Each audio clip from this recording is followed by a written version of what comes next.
beautiful wedding.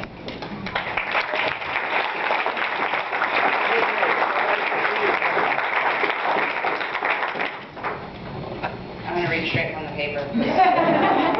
Oh, come on, Meredith.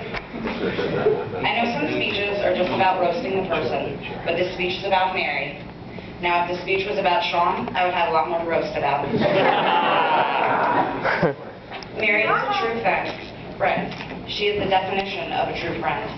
Mary is there whenever you need her, during the bad times and the good times. She is there with a shoulder to cry on, or she will be there waiting for you with a shot of Diet Coke for me. Mary has taught me so much over the years, and I am a better person because of her. When she walks into the room, the spirits of everyone just seems to be uplifted. I am so happy that Shawn and Mary found each other. It took them long enough to figure it out. Shawn had to move and come back before he figured out that Arizona was the right place for him. For the last year and a half, my best friend Mary has had a certain sparkle in her eye, and if you look close enough, you can see Shawn. Not the right size. Not the right size. Wow. Sorry, man. There it is. Actual size. To scale. Oh, you always have to be that high. We're done. Mary has always been a happy-hearted person, but now with Shawn, you can truly see that the happiness is with yourself as well as with others. I wish nothing but the best for my friend, my sister, and her new husband, Shorty. Sorry, I meant Shawn. If everybody could please raise their glasses to the new Mr. and Mrs. Shawn Adams.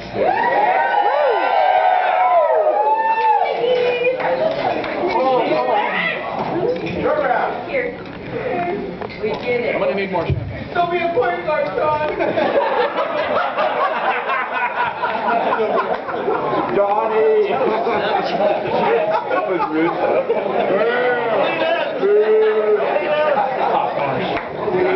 That was beautiful. But now it's time to have some fun. For those of you who don't know me, my name is Marshall. Elitist. I'm also known as Watson in the greater Phoenix, Scottsdale area. When Shawn and I met, it was in the 2nd grade. We've known each other for over 20 years, which is a long time to know anybody or to do anything. And when he called me and he told me that he was getting engaged and he wanted me to be his best man, I was deeply honored. And I tried very hard to come up with a very touching speech, and I thought about all of the wonderful things that we've done in the last 20 years. I thought about all of the stories. I pulled out all the old photos. I looked at all the old emails. And it dawned on me that I can't talk about any of this.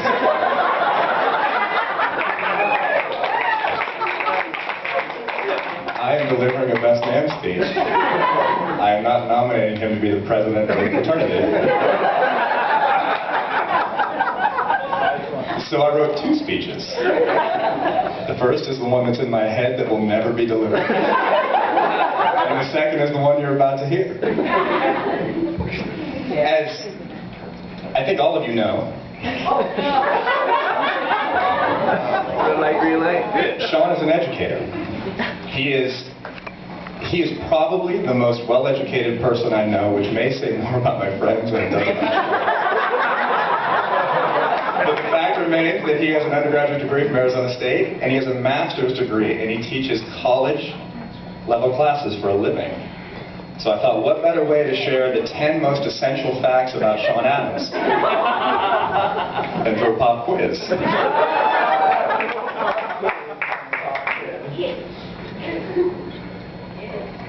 Oh. You broke it. I broke it.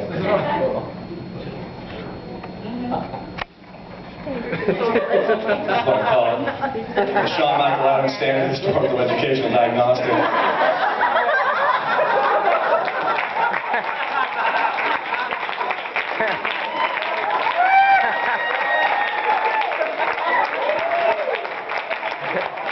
The acronym was a coincidence.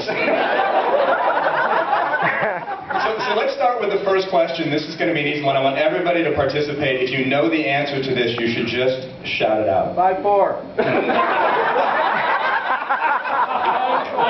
Question. Where was Shawn born? Newbury Park. California. Bakersfield, California is the correct answer. Damn it. It's a very important fact to know. Everybody here should know that Shawn was born in Bakersfield. Let's go to question 2.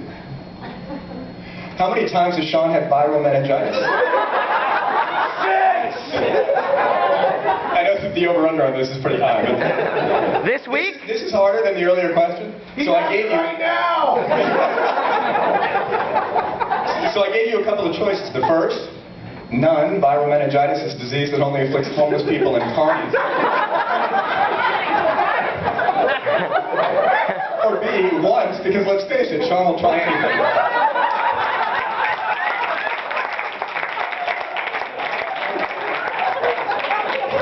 It's an important fact. And Mary, I checked the dictionary, it's not an STD, so you're fine. Question 2. My parents know this one. When did Shawn first try cantaloupe? Another important fact, you have to know when your groom first tried cantaloupe. 2000. As a young boy. At summer camp when he was in 4th grade. C, during college while having breakfast at my house when he turned to me and asked, hey, what is this orange?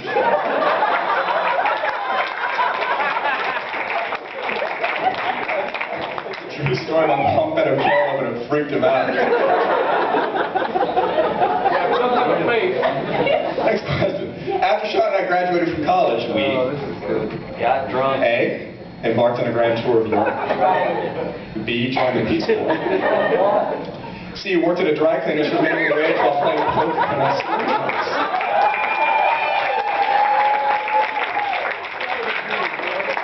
And I thought about this story when I was writing the speech, and I'm like, I can't believe what losers do. There was this woman, this was the guy who hired me. Not exactly an extensive job search.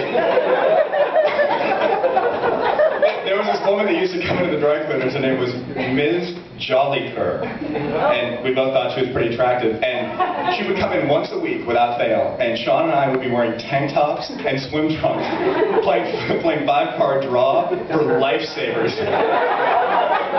And every time she came in, we got nervous. It was like, dude, I want to take, no, we want this one. No. And I would leave that place with like 40 Winto green lifesavers. And I thought it was a productive day.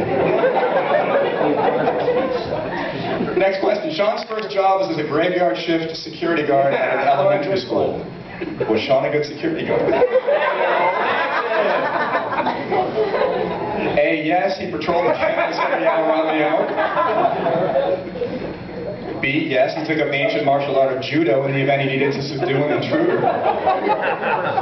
Or C, each night after clocking in, he went straight to the teacher's lounge and fell asleep on the couch for a solid 8 hours.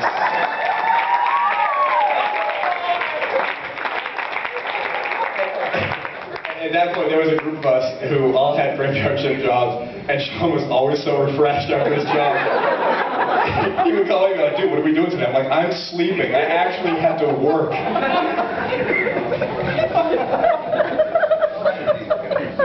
Next question. In high school, Shawn and I played on the same American Legion baseball team. During that season, Shawn suffered a career-ending knee injury. What really happened? A. According to most witnesses, Shawn was the unfortunate victim of a vicious hook slide into second base. Or B. According to Shawn, my lousy throw to second base was directly responsible for ending the president's career the next Derek Jeter.